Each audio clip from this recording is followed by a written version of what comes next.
في عهد عبد الملك بن مروان طبعا ازدهر الأدب، ازدهرت الدولة الأموية بصفة عامة، كان أحد مراحل النقلة الحضارية والثقافية والأدبية في عهده، وكان صاحب جلبة وصاحب قدرات وإمكانيات قليل ما يمتلكها أمثاله.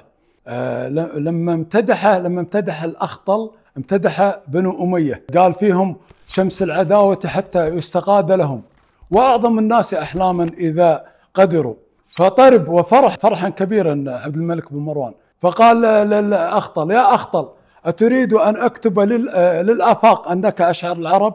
قال: يكفي ثناؤك علي يا أمير. ولما كذلك امتدح بنو أمية: ألستم خير من ركب المطايا وأندى العالمين بطون راحا. فطرب وفرح وأخذ يتبختر في قاعة القصر ويقول: بمثل هذا فليكون الثناء، بمثل هذا فليتحدث المادحون.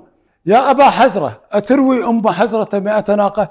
فقال لها: لا أرواها الله يا خليفة إلا متروها 100 ناقة.